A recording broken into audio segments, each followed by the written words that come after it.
데니얼 카니만 인간이 오해하고 잘못을 저지르는 저변에는 두 가지가 있다고 우리에게 밝혔습니다. 하나는, 자, 여기 화면을 보실까요? 하나는 비아스라는 것입니다. 비아스는 기울여졌다라는 라틴어입니다. 편향, 편견, 우리말로 그렇게 번역할 수 있습니다. 하나는 밑에 거는 한번 누가 읽어보실까요? 우리 젊은 학생, 신학생이 왔는데 한번 읽어보실까요? 밑에 거. 아니, 뒤돌아보지 말고. 휴리스틱. 야, 발음 좋은데. 휴리스틱. 우리말로 하면 대충 때려잡다 이런 뜻입니다. 대충 때려잡다. 자, 그럼 편향이 뭔가 실험을 했어요. 거기 보면 사례 1번을 제가 책에 적어놨습니다. 자신감이 넘치는 미남 연사가 단상에 오르면 청중은 그의 연설을 무슨 평가를 쓴다고요? 과대평가. 저처럼 이렇게 못생긴 사람이 오면 좀 떨어져 보이죠? 예? 그렇죠? 잘생긴 장동건이가 앞에 서면 여자들은 이제 뿅 간다는 겁니다. 한마디로. 뭐 때문에?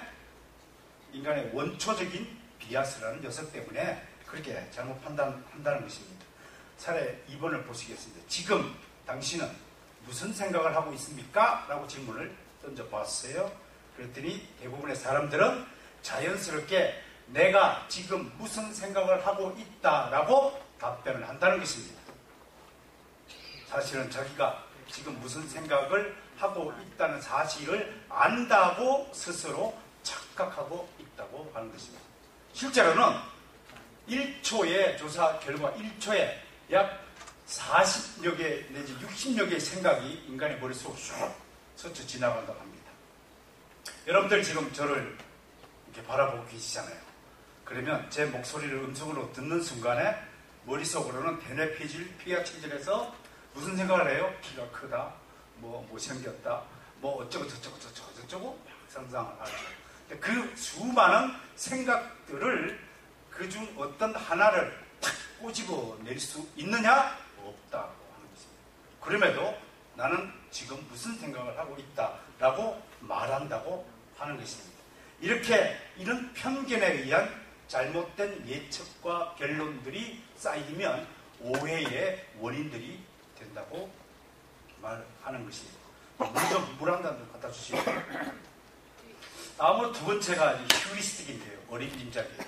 대충 때려잡는 거예요. 정확한 근거 없이 판단하는 거예요. 내가 어떤 의견을 발표하는데 자기는 나는 정확한 근거를 가지고 이야기를 펼친다라고 착각한다고 하는 것이에요. 전혀 근거가 없는데도요. 자, 제가 사례 3번을 보겠습니다. 알파벳 K를 떠올립니다. 여러분, 알파벳 K. 영어에 익숙하지 않더라도 한번 봅시다. 알파벳 K를 떠올리고 K가 단어의 첫 번째와 세 번째 중 어떤 단어가 더 연상되어집니까? 라고 질문하면 대부분의 사람들은 첫 글자로 시작되는 단어를 말한다고 하는 것입니다. 여러분은 혹시 K가 세 번째 위치에 들어가는 단어를 기억할 수 있습니까? 있다면 제가 절을 하겠습니다. 존경해야 마땅한 사람입니다. 왜냐하면 천재이니까요. 이것이 우리가 갖고 있는 천재가 나타났어요. 예, 천재가 나타났어요. 여기요. 예. 자, 네 번째 보겠습니다. 또 데니얼 카네만이 이런 실험을 했습니다. 스티브라는 한 청년을 제시했습니다.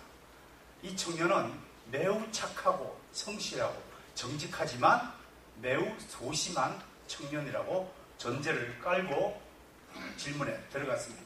자, 이 스티브가 앞으로 직업을 가진다면 두 가지 직업 중 어떤 직업을 가지는 것이 더 유용할까요? 라고 질문을 던졌어요. 그 직업 하나는 1번 도서관 사서, 2번 농부라고 제시했습니다. 여러분들 어떻습니까? 스티브는 청년이 성실하고 정직하고 착하고 그러면서도 아주 소심한 성격을 가졌다라고 전제하신다면 대부분의 사람들은 스티브가 앞으로 도서관 사서가 될 확률이 높다라고 답변을 했다고 하는 것입니다.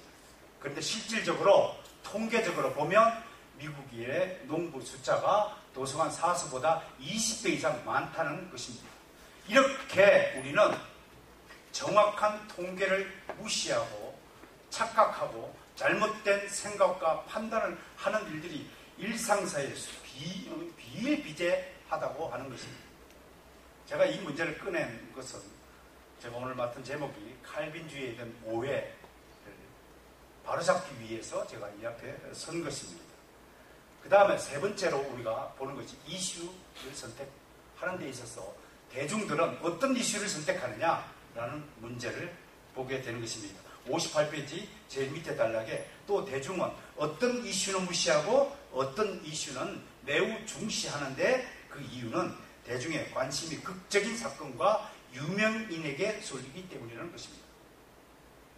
다시 말해서 사람은 언론 보도의 정도에 따라서 기억의 가용성을 결정하는데 언론에서 자주 언급되는 이슈는 언급되지 않는 이슈에 비해서 훨씬 더 잘 기억한다고 하는 것입니다. 자, 그런데 이런 오해가 오해의 수준에 남아있다면 우리를 염려치 않을 것입니다. 이 오해가 무엇 때문에 문제를 일으키냐면 바로 갈등 때문에 갈등의 원인을 제공하기 때문에 오해를 하면 안 된다고 하는 것입니다.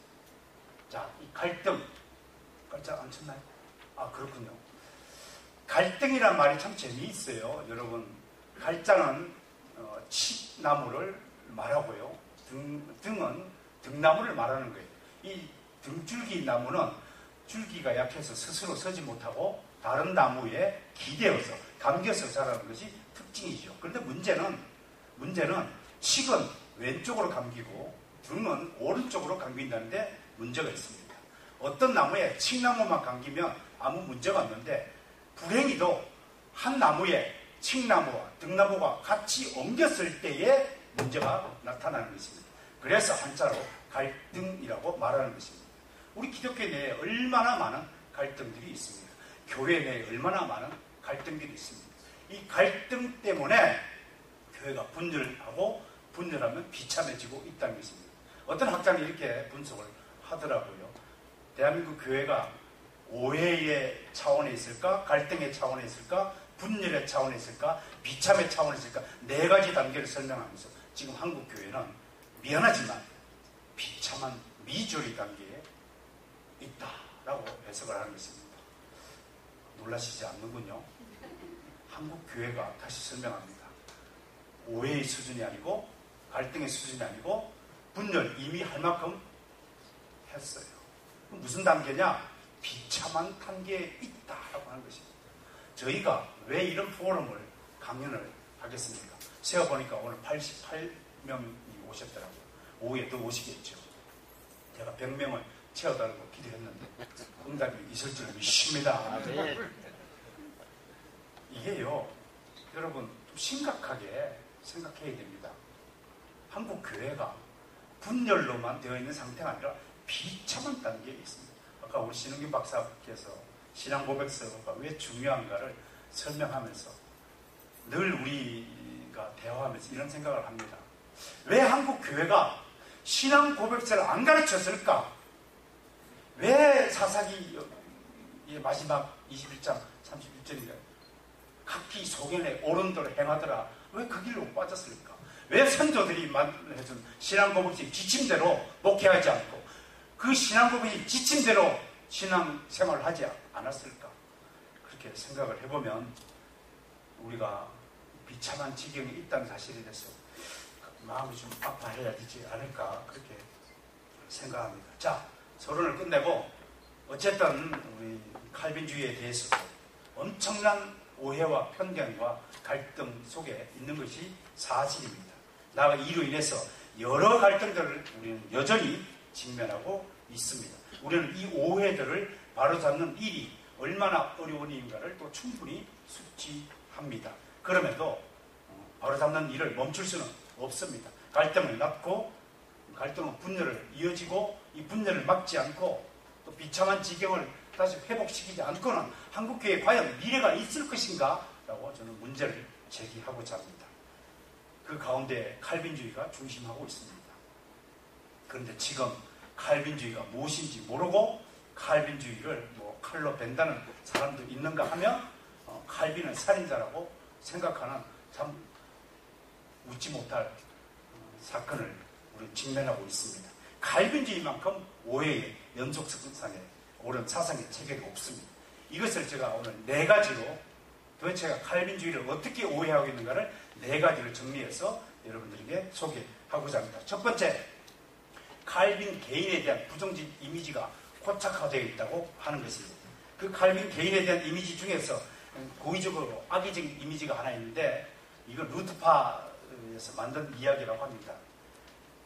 독일에서 떠돌던 웃지 못할 한 이야기가 있는데, 이것이 칼빈에 대한 왜곡이 얼마나 심각한 것인 것을 우리로 하여금 짐작케 하는 것입니다.